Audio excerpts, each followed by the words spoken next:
Hello, everyone, and welcome to our presentation. Today, we're going to do a little session for you called Cross-Curricular PE, ELA, and Math Activities for Elementary PE, but also can be adapted for middle school and high school PE. But before we get started, we're going to introduce ourselves. My name is Kelly Zerby. I've been teaching elementary PE in the DeKalb School District for 21 years. I'm the PE coordinator there. I do a lot of things for our Illinois group. I'm the vice president of all the children, I say, and I'm the Northern District president. And my favorite thing to do is present all over the place with my team of presenters. We call the Illinois Fab 4, and you'll meet two of them today, and we're ready to roll. So Cindy's next. Hey guys, my name is Cindie Cortinas-Vogt. This is my 22nd year of teaching. I've had experience teaching at multiple levels, including a little bit at the higher ed level. Currently, I'm an elementary teacher, kindergarten through 6th grade in the U46 Elgin School District. Just a little tidbit of information. It is the second largest school district, only second to Chicago Public Schools. I am a part of the district curriculum committee. And I'm also a national presenter, as Kelly had said. I'm a member of Illinois Fab 4, and it's one of the things that I look forward to the most. I enjoy attending some Cubs games at the friendly confines, and I'm a sucker for a good Netflix series. Currently, I am watching The Last Kingdom. All right, Bo's next. Hello, everyone. My name is Bo Phillips. I am currently wrapping up my 17th year at the elementary level. I teach in Elk Grove Village, Illinois. I am the past VP of all the children for IAFORD with our friend Kelly Zerby. I'm also a national presenter. I love going to different workshops and conferences in different states. I'm a member of this fantastic group called the Illinois Fab 4 with Kelly and Cindy here and Mike Graham as well. And I love a good dance party. Well, today, friends, we're going to talk you through a number of games. We have 11 games to show you today, and these are all going to be linked on our slideshow on our website. And it's lots of fun stuff. So we have some images to show you, a video or two, and we're just going to try to talk through it as eloquently as we can and to make sure you understand the details of the game. But we are going to be in the Unhangout afterwards as well. So if you want to, or during, I should say, and then afterwards we can chat again, all our information will be there. So without further ado, I'm going to present my first game, which is called the Math Derby. I really wanted to call it Zerby Derby, but I didn't want to get into all that, stuff with the law. So the Math Derby is a really simple game. You can play it as an instant activity, or you could play it for a while. My students like to do it either way. This version is set up for multiplication because you can see the cards on the right that say 7 times 8, and then gallop, and 5 times 5 and skip. So that's your pre-work. You have to make the cards that have those terms on them. And you can make those real simply by hand on an index card, or you can, buy those cards at the dollar store and just write a locomotor on the other side. So this is the way I like to play it with my older students with multiplication. So the setup then, if you look at the bottom picture, you need to make an oval of cones like a racetrack. And then inside that area, you're going to put a hula hoop and a marker board and a marker inside of it, and partners share a hula hoop. So they have a team. So then what we would do, if Bo and I were partners, Bo and I would go to a bucket. We would choose a card. Our card would say gallop. So Bo and I would gallop a lap all the way around to the bucket that we started at, all around the perimeter, and you would make that as large as you wanted. And then we would go to our home hoop in the middle and do the math. We would put the card down, and if I held the card, I'd let Bo do the math first, just to be fair, take turns and share. And then we do the math, and we write down 7 times 8, and we try to do the math together. And we're going to be nice to each other to do that math. Once we're done, we leave the math problem on the whiteboard, and we leave the card in the hoop, and then we go and we do something else. We do it again. We pick another card, and let's say this time we got the 5 times 5 and skip. We skip the perimeter all the way around, and then we go do the math. And the reason we leave the questions in the middle is so that the teacher can walk around and double check the math and make sure they're getting more than one problem done at a time, see how many problems they go through. You can set it like a limit and say, hey, when she gets to 6, you're in the next level and things like that. Now, the adaptation for this game is that you can make it addition or subtraction for the younger kids, but I suggest that you put a picture of the locomotor on the back of the card instead of the word gallop if you're going to do it with as young as kindergarten and first grade, since they're not quite readers right away at the beginning of the school year. So my students come into this game and they're real hesitant at first because they're like, oh, math, but then at the same time, they like to do the locomotors together around the perimeter. So it's really fun and it could be an instant activity for you. I'm going to turn it over to Cindy for her game. Hey guys, so this game's called Alphabet Scramble. I want to try and find a game where I can incorporate some spelling and some PE skills. So for this game, I have actually in my gym, I have 2 sets of alphabet polyspots spread out throughout the gym. Students are put together into pairs and I let them choose their partners. Each pair has a home base, which I try to do on the perimeter of the gym. A home base has a whiteboard, 2 buckets, and a variety of manipulative items that they want to use for tossing. Underneath each polyspot, I have a word written out and it's put underneath. For example, if they were standing on a letter A, the word that they would probably find underneath there would be the word aerobic. So students decide what letter they want to go to. And that's when having 2 polyspot sets comes in handy, because then you're spreading your students out a little bit more. So the students would then take their 2 buckets, choose one of the manipulative items that they want to use, and they're going to be doing some tossing and catching using the buckets. So one student would stand on the letter A if that's where they're starting at. Let's say that that is it, and they're trying to spell the word aerobic. I have them look at the word, put it back underneath, and then start spelling the word. So if Kelly and I were partners and I was starting out, I would stand on the letter A, and Kelly would either go somewhere in between A and E or just go straight to E. It depends on how far apart the spots are. With my bucket and the manipulative item, I would try to toss that item to Kelly using the bucket. So I'm not using my hands to do an underhand toss or throw. I'm putting my hands on the bucket and I'm trying to toss it to my partner. So in the beginning, students really try to go from letter to letter until they realize it's a little hard and difficult to get it all the way across. So then they kind of adjust and try and go somewhere halfway in between. So as I toss it to Kelly and Kelly successfully catches it on the next letter, she stays on that letter and I move to the next. That way we're changing the roles of tossing and catching. We zip through our word until we get to the last letter. Once we're done catching at the last letter, we look up underneath that polyspot to see what our next word is. So if the word was aerobic, we would end on the letter C and we would lift that C up to see what the word is. So the word is going to be something that starts with that letter. So let's say it's cardiovascular. So before we move on to spelling cardiovascular, we go back to our home base, we write that word out so we know what words we've done. Then we go back to C and decide who's starting.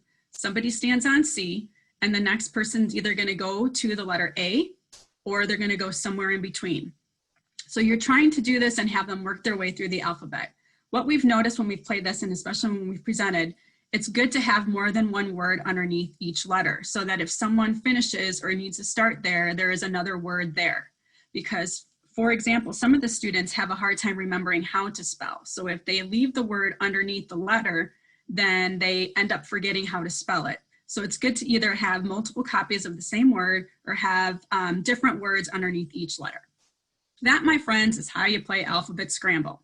One of the things that you need to keep in mind when you're doing that, though, is give them choices of items to throw. You can do it by levels and starting with something that we think is easy and then move on. After a certain number of words, they can then choose another item to use to throw, or we choose for them. But you make that choice and give them a couple different things that they can select from. Okay, next we have Bo, who's going to talk a little bit about his game. All right, thanks, Cindy. This game is called I Like to Move It Math. And what can I say? I love the movie Madagascar and those crazy lemurs singing and dancing. Remember, I told you I like a good dance party. So when I was thinking about a cross-curricular game, that song was in my head, and I said, all right, I've got to come up with a game with this title, and I Like to Move It Math is where I'm at. So the purpose of this game is for students to improve their math composing or decomposing skills while getting their heart rates up, working together in small groups. And each student at some point will have the opportunity to be a leader and have some extra responsibilities. To be successful in this game, groups need to communicate, work with one another, and of course be patient and be good listeners. So the setup, as you can see on the screen, is you set up 6 cones around the perimeter of the outside of your playing area. Each cone will have a folder in it with an exercise written inside there. So a individual exercise has been assigned to each cone. Scattered around the area are different alphabet spots that I use. This is used to help teams find their starting location. So you'll have a whiteboard, you'll have a timer, you'll have a marker, and then when you're ready, you assign a small group a letter, and that's where they start. In the center of your gym or playing area will be a bunch of different cards face down. Each of them has a different number written on them, along with a sticker. Each group should number off 1, 2, 3, or 4, however many you have.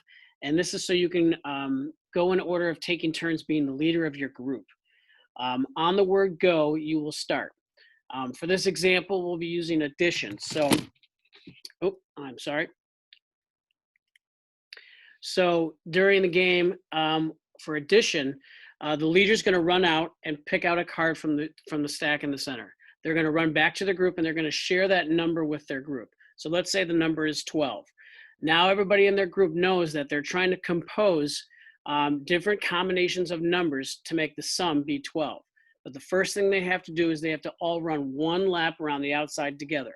Now, while they're running that lap, they can start to think about those different combinations. 6 plus 6, 3 plus 9, 7 plus 5. They can share them together or they can keep them to themselves. When they do get back to their spot, it's now time to turn the timer over, which is a 30-second timer, and they are going to start to share those different combinations to their group leader. It's the group leader job to write those combinations down on the whiteboard. So they have 30 seconds to come up with as many different sums, combinations to equal that sum on their card. When their time is done, that leader is going to look at the card again and see what color sticker is on there. It could be red, yellow, green, purple, blue, or orange. Let's say it's red. The leader's going to run over to the red corner and they're going to look at what exercise is at that corner. Let's say red is jumping jacks. They will then roll the 2 foam dice that are there. And let's say they roll 2 5s. Now they have 10 jumping jacks to do. They have to report that back to their group. They're going to lead that group now and say, all right, everybody, 10 jumping jacks. They're going to do them together. When they're finished, it's now time for the next person in the group to be the leader. And you just go through the whole process again. So it's a good activity for students to have the job of working together, but also leading the group, listening to their group mates, being patient with one another. And of course, we're getting our heart rates up and we're working on some math composing skills. So that is, I like to move it math. And we'll now go back to Kelly for another game. Well, hi, did you miss me? I am back. I have kind of a triple for you right here. This is called the Tri-Goal Trifecta. There's actually 3 games, actually a 4th. And they're all inclusive of the same setup, which is really nice. And I really like that because when you get a piece of equipment sometimes, like for example, this Tri-Goal, you only have like one set idea about what to do with it. And it's nice to adapt something around an interesting piece of equipment. So for this game, you need a goal in the middle. Like I put the Tri-Goal in the middle. That's from Payless Sports. It has 3 sides to it. It's colored. It's really nice. You could flip it upside down. But I have played this game without the Tri-Goal. I have round goal nets, or I use buckets on the ground, or you could, put real goals in the middle, depending on the skill you want to work on. So if you look at this setup here, you have the goal in the middle. Then all of those orange and blue spots are numbered poly spots. And I have numbered poly spots 1 through 30, and they are scattered all around, no order in any way. So it's kind of just the kids have to find the right number. And then around the perimeter of your gym, spread out, are the team hoops, much like my last game, where you have a hula hoop, and inside it you have the marker boards, the game sheets, which you'll see in a second, markers, erasers if you want them, and then whatever you're going to use as your piece of equipment.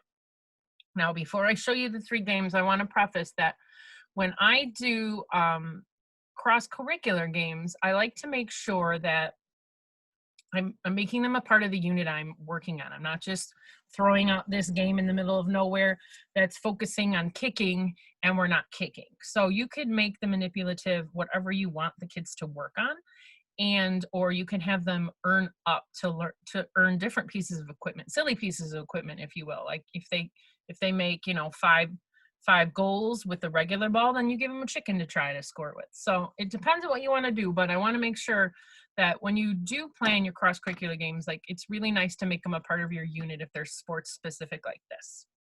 So I'm going to show you the write-ups now. Bo is going to switch the slide. And I have 3 games on this sheet, so don't get too cross-eyed when you look at it. But picture the last slide, and we have, you know, everybody around the outside. The first one I'm going to talk about is in the middle, called Do the Math. So if you look at the 2 whiteboards underneath, that's my beautiful writing. Thank you very much. You can set this up however you want to do it. You can have the kids work on 6 problems. You can have them go from 100 down. You could work on whatever you want.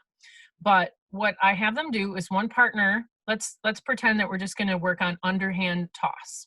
So one partner takes the ball, goes out to the number. In this instance, I have the number 10. They underhand toss into the goal. If they make it, they come back, they write down the 10. And then while they're writing that down, their partner goes to another number and does the math and underhand tosses, in this instance, at the 3. And then they do the 10 plus 3 equals 13. I mean, you can do this however you want. There's no set way. You could have them try to earn the 13 too if you wanted to.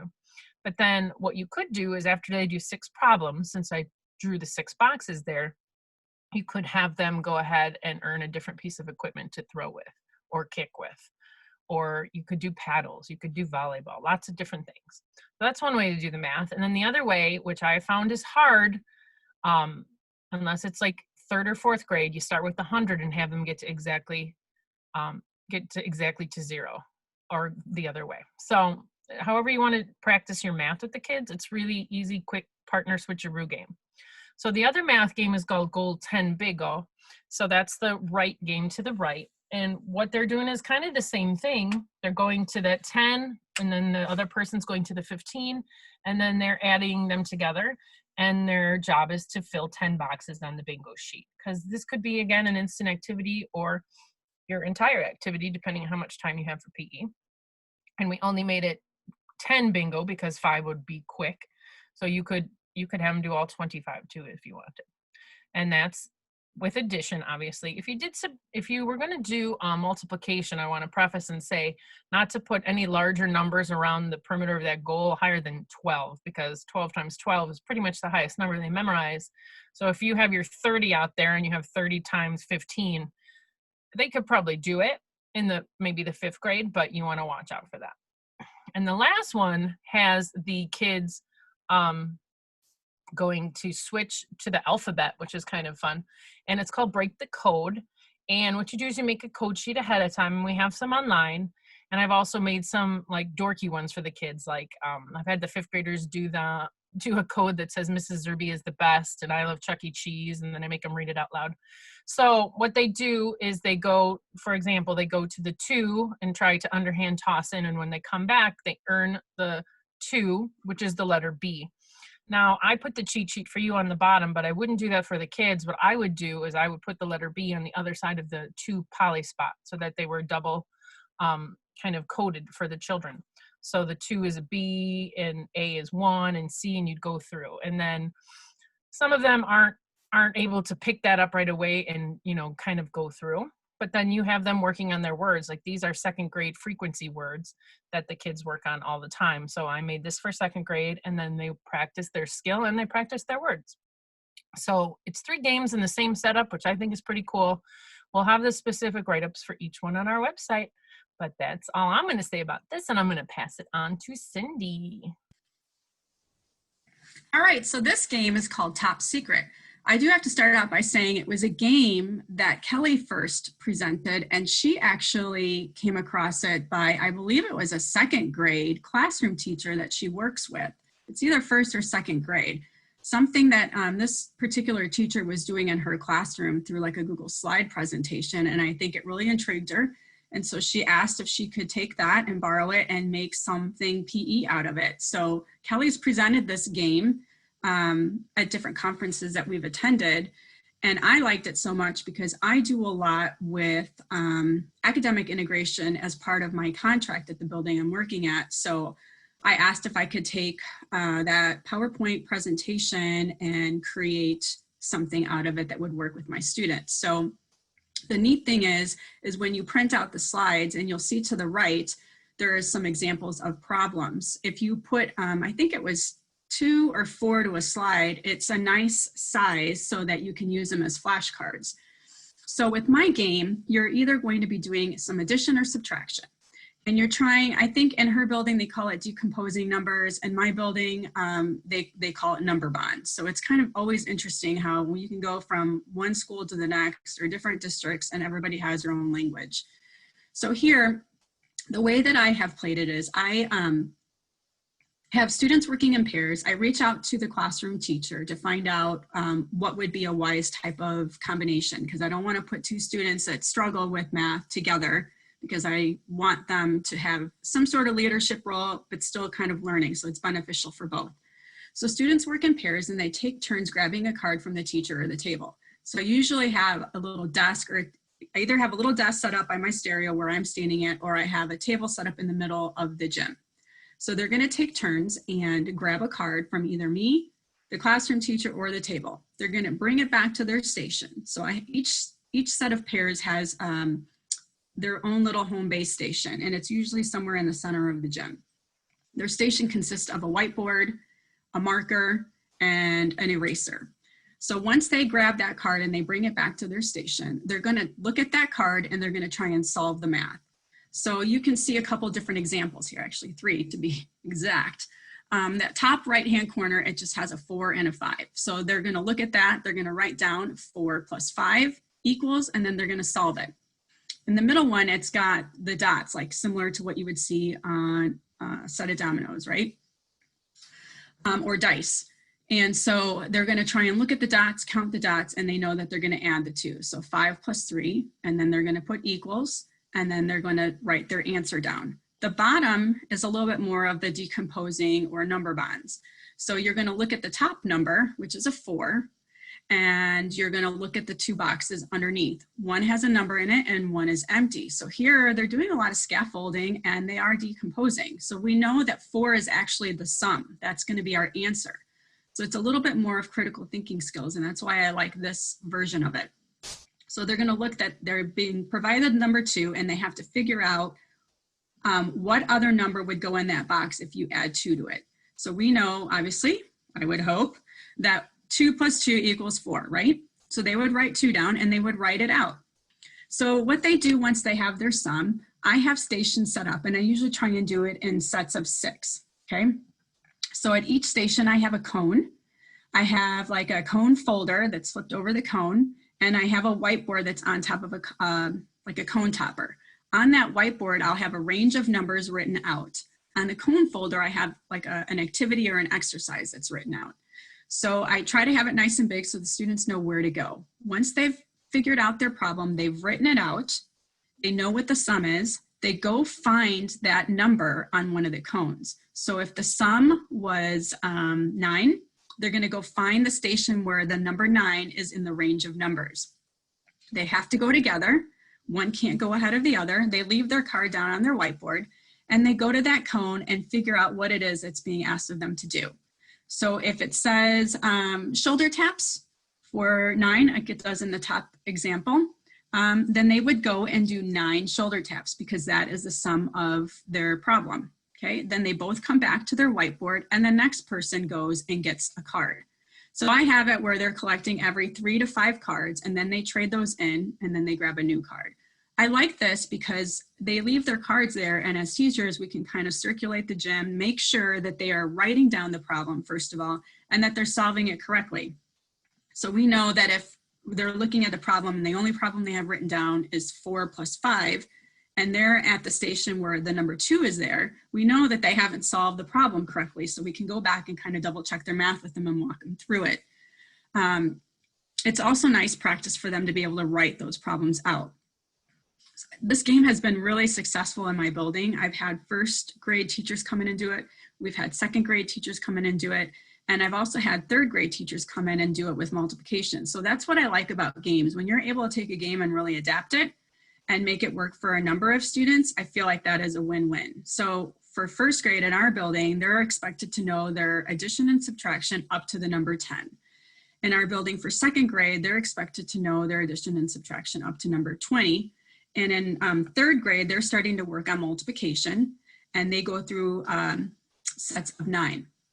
So what I did is I took Kelly's PowerPoint presentation and I made my own or added problems that would accommodate what the classroom expectation is. So I have a set for first grade that only includes problems that go up to 10.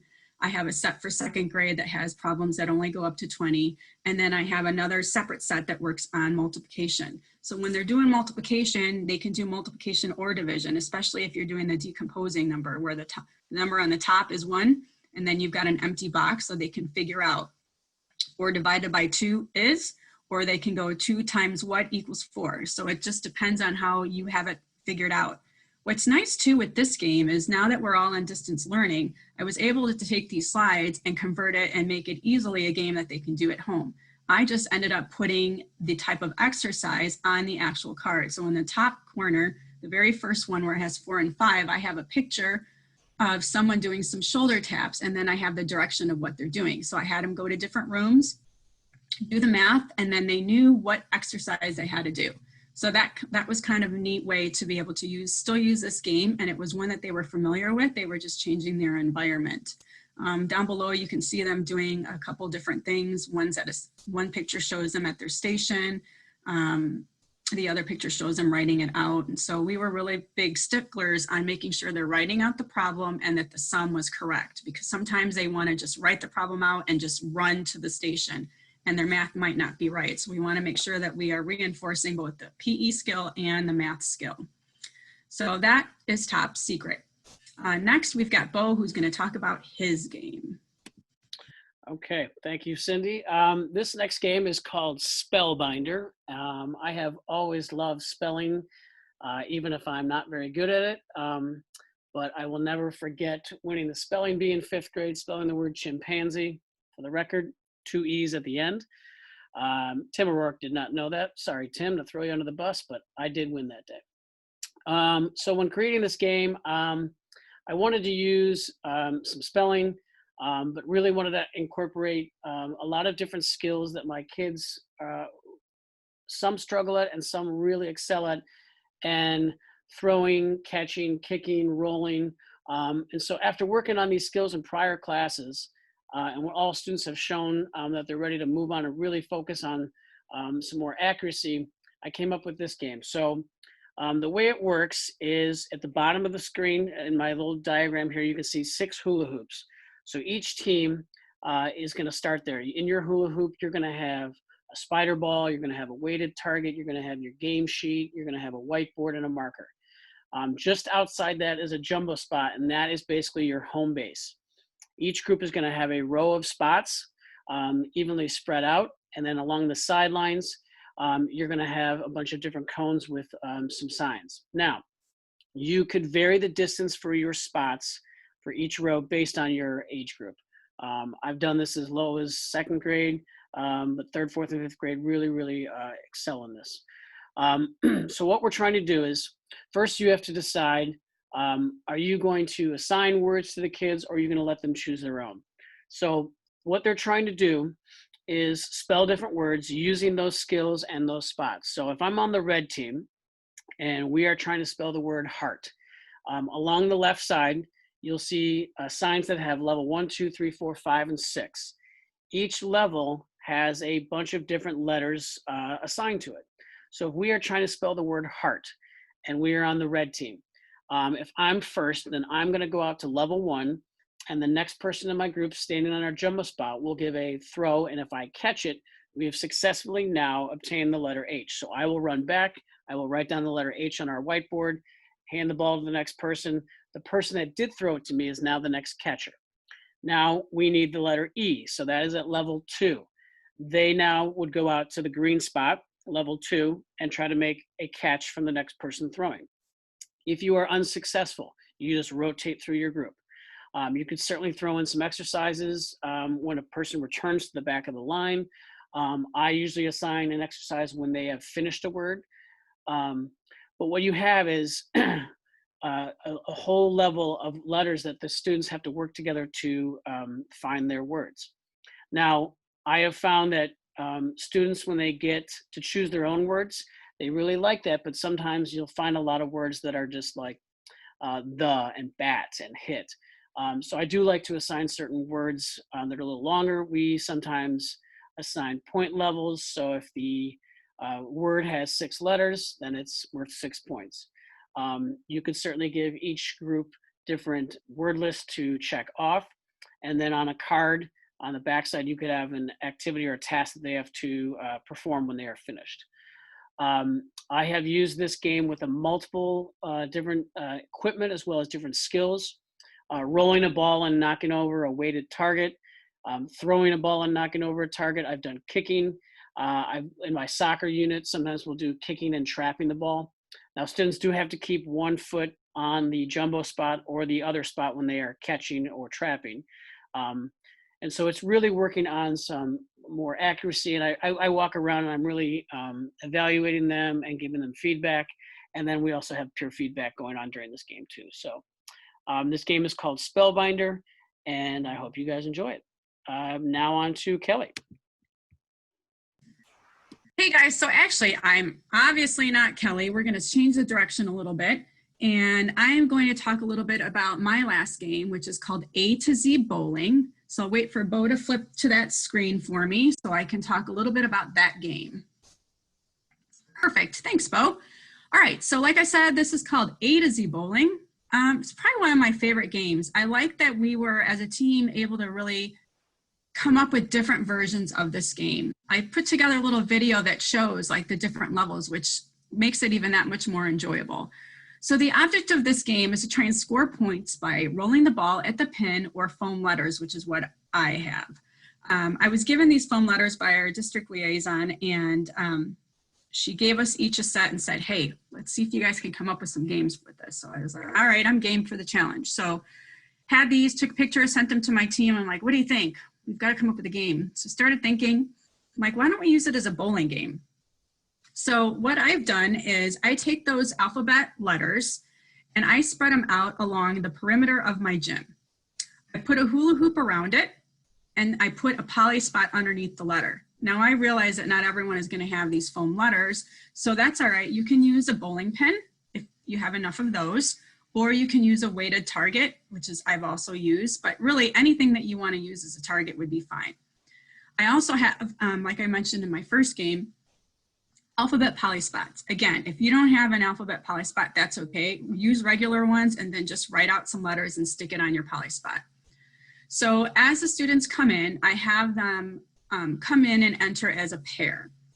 And each pair is going to get a dry erase folder with a sheet inserted that kind of looks like that first image that you see underneath the video. And I'll tell him, all right, Kelly, Bo, you guys are going to go start at the letter D. If the class size is small, I try and separate it so that there is at least one letter in between each pair, so there's no backup, okay? So for kindergarten through first grade, each duo needs an alphabet card, which is that sheet that I told you about. They're going to go to the letter that is assigned to them. And they are each going to get a turn to try and knock down a object, okay? So if it's the foam letter, it's the bowling pin, or it's a weighted pin, whatever you're using as a target. You're going to take your turn and you're going to try and roll the ball and try and knock down that pin or object. If I'm first and I knock it down, then we move on to the next letter. So you're going to go in order. So if I started at A, I would then move to B, and my partner would then go first since she didn't get a turn the first time around. So we make our way through the alphabet. If you knock down the pin, you check it off once you knock down your target. And then you try to make your way through the alphabet. I was able with second grade to get all the way through the alphabet, which was pretty neat. For second and third, fourth, and fifth grade, we wanted to make it a little bit more difficult for them. So we have a different way of playing it for them. So for them, we are using the Scrabble scoring system, and you see the image down there, and we also have that for them so that they can see it. I usually put it up on my projector so that they're able to see that. And here they're going to have some scoring guides here. So they get 1 point if the ball lands inside of the hula hoop. They'll get 2 points if you knock your letter down. 3 points if you knock your letter down and the ball stays in the hoop. So we like doing this because you're giving them multiple opportunities to score some sort of point. Because otherwise, if you just use a target as a way of scoring a point and they don't knock that target down, then they don't get any points and they get discouraged if they make it through several letters without getting any points. This way, there's multiple opportunities for them to try and score some points. So for 2nd through 5th grade, we give them words. So they'll come to a desk or the teacher or wherever you want to place your words. Sometimes we use the round net goals and we flip them upside down and we lay some pre-selected words up there that are laminated. They grab the word and they try to spell that word out. So if the word was fantastic, they're going to go to the letter F. They have to spell it in order. So they can't just pick all the different letters and try and spell it. They're going to go from beginning to end. So if the word is fantastic, they would start at the letter F and work their way through the word. For the older grades, I go up to 6th grade actually. So for 5th and 6th grade, we thought it would be neat for them to be able to create their own words. You might even give them a list that they have to create from. So maybe you're working on a unit and you want them to create words that have to do with your unit. Maybe it's words that they're working on in their classroom. I'm like, really, there's not any certain way to do it. You can choose how you want to do that. And they'll use the Scrabble letters for their point system for 5th and 6th grade when they're creating their own words. So let's say they want to write the word basketball. So they're going to do the same PE skill, but they're going to use the Scrabble letters as their point. So they know that they've got B. If they score it, they're going to get 3 points and they're going to mark that off as they create their word. This way they're trying to stay motivated and coming up with some long words that give them some great points, or words that have letters like the letter J or the letter X or the letter Z that scores them multiple points for that letter. So here's a game where you can take it and modify it in 3 different ways depending on your grade level and really the age and the ability of the student. Okay, so this is A to Z bowling, and hope you enjoyed it. Kelly's going to end here with her last game, and then we'll talk to you a little bit about the website.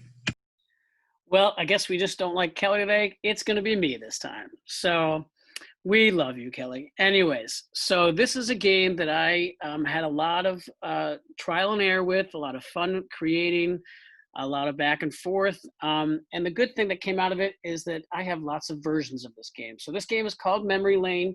I'm going to explain to you the version called Roll Down Memory Lane, because I do have multiple versions. Recall and memory is a very important skill at any age. And so when I was thinking about childhood games that I liked a lot, memory was one of them. So I'm combining the game of memory with different skills of rolling, throwing, kicking, catching again. So for this game of Roll Down Memory Lane, what you're going to do is, as you look at my picture on the left, I have hula hoops all around the outside, and that is for each group of 2 or 3 students. In the middle of the gym will be all of our hidden spots. And underneath each hidden spot will be a playing card. Now, I only use 2 of the suits. So I use one of the black suits and one of the red suits. You can choose whichever, it doesn't matter. But each spot will have a playing card underneath it, face down. Now, your partner and you will be at your hoops. You will have either a target or a ball, depending on what version of Memory Lane we are doing. So today, since we're doing Roll Down Memory Lane, you will have a spider grip ball. Now, the purpose of this game is for you and your partner to find as many different pairs as you can. Now, in order to find a pair, what you and your partner have to do is you're going to place your weighted target on one of the spots out there. So if my partner is at the hoop, I'm going to run out and put a weighted target on one of the spots. So let's say I put it on a yellow spot with a blue center. I'm going to go back to my hoop and I'm going to roll the ball and try to knock it over. If I'm successful in knocking over my target on my spot that I designated, I get to peek underneath there and see what card is underneath there. I take that information and I share it with my partner. So let's say it was the 6 of hearts. My partner's then going to go put the target somewhere else, and we're going to keep doing that. Every time we knock over the target, we get to look under there and gain some new information about the location of a card. If we think we know where a black 6 is and a red 6 is, we are going to let Mr. Phillips or whoever your teacher is know. I have a master key map of all the card locations. If they find a pair, then they are going to go back to their sheet. And as you see on my sheet here, we have the list of all the cards, ace through 2. They're going to cross off that they found the 6s. And then they move on. If they find a joker or they are incorrect at guessing the location of a pair, then in the corner of each of the 4 corners of the gym, I have some jumbo playing cards. They have to pick a jumbo card. Now let's say they pick a 10 of hearts. On the far right, I have there the 4 exercises associated with that card and that suit. They would have to do 10 squats, and then they can continue. So they are constantly moving around, either, well, for this one, they are rolling the ball and trying to knock over the target. Every time they gain new information, they want to store that information in their head. They can write it down. They have to gather it together. Now, if they're incorrect, like I said, we're going to put them to a corner and do an exercise. I've had the fun part of playing this with my 4th and 5th graders, and we did it with throwing and catching, rolling, kicking and trapping the ball on the spot. And we had one where they just had to do different locomotor movements, running around, skipping, galloping, sliding, and then they get to peek underneath the spots. But again, it's a lot of recall and a lot of memory, but it's a lot of teamwork, a lot of communication. And it's called Memory Lane, and this version was Roll Down Memory Lane. So I'm going to hand it over to Kelly now. Hi, friends. I am still here. I didn't leave or anything like that. So we're winding down. We have less than 4 minutes left, and we wanted to make sure to show you where you can find all these resources. So our last slide here has our email address and our Twitter handles. And then when you click on that link, it opens up our website. And we wanted you to see where everything was, because historically we've had about 4 different themes of presentations as we have been a group. And a number of different people in our group as well. But if you look at the top there, you see the tabs that say home, cross-curricular, let's play, fitness fun, muscles and bones. Those are the 4 categories we have games created for. So Bo is going to click on cross-curricular activities, and then that's going to take you into our big folder where everything you can imagine is in here. So first you're going to see some specific slideshows to places we've presented, and I put those in temporarily, but all the games are linked under and right there. So when you click on any of those, the PDF should open, and then you have all the games. We have a plethora of activities in each of these categories, and a lot of the resources that go along with it. And if there is something that is confusing to you, or you open it up and you're like, I don't understand, then we can explain it to you. We're happy to help on that website and everything like that. So we have lots of games in cross-curricular, lots of games in Let's Play, and we have a lot in muscles and bones as well. So if ever you have questions, you can let us know. I didn't produce my last game for you guys, which is called Cardio Spelling, but that's a pretty dry cut game to just kind of understand. It's like the game of telephone, and you move forward with exercises and going out. But the write-up is in there, and you'll be able to find it right there. And then that one's a good warm-up with fitness activities and such.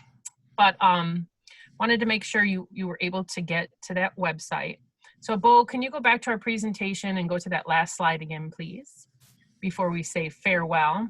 So that's our information. We've had a great time telling you what we know. And we would just want to say thank you for being here, and let us know if you have any questions. You guys want to say goodbye? Yeah. Thanks, guys. It was really awesome to be part of this type of presentation, and I really hope you enjoyed some of our games. Make sure you join us in the Unhangout if you have specific questions on some of the games. I'll leave it to Bo. Yep. Thank you very much. It was very new, but very exciting to do a presentation like this. And our information is there. So if you guys have any questions, please reach out. We'd be happy to answer them. All right. Thank you, everybody. Bye. See ya. Bye.